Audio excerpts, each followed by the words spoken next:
Hogwarts Legacy has opened up multiple conversations in the gaming world, but one that catches my analytical eye is the growing use of licensed franchises being turned into AAA games. For example, we've got Spider-Man, Wolverine, Batman, Suicide Squad, now we have Harry Potter, Indiana Jones, James Bond, Avatar, Star Wars, and that's just to name a few.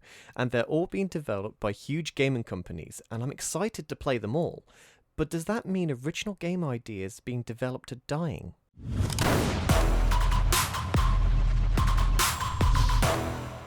Licensed games were the norm back in the day. I can remember the slough of titles being adapted into games in the PS1 and PS2 era.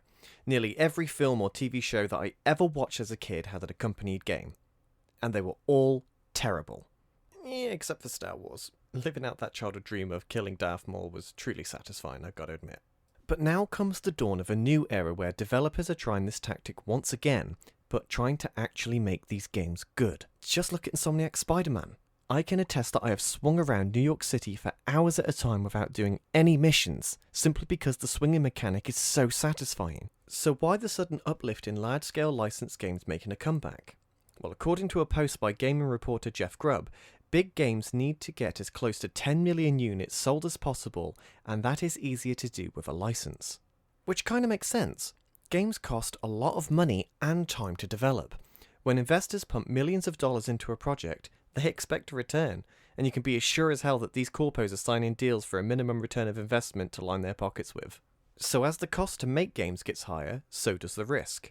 Companies like PlayStation, in my opinion, will always create original content, as it's their biggest seller, but even they are adapting licenses with Spider-Man and now Wolverine. But what about third parties? Sony can afford to take some risk on games and absorb the cost if it fails. But giants like EA and Ubisoft, as big as they are, couldn't take the same hit without cost. Just look at the fiasco with Skull and Bones. Not to mention that we've all seen the slew of layoffs in the industry as of late to help cut corners, and that leads to me to believe that in the future we can expect less original ideas being made in exchange for something more safe in its place.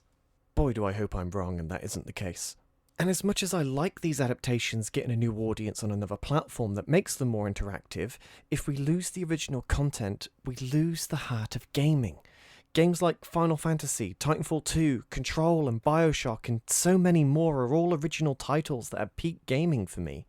If in the distant future all I can expect is safe franchise adaptations and less risky games that help push the industry forward, I'm not sure how long I would remain playing games for fun and just playing for the sake of playing because I have an attachment to the IP.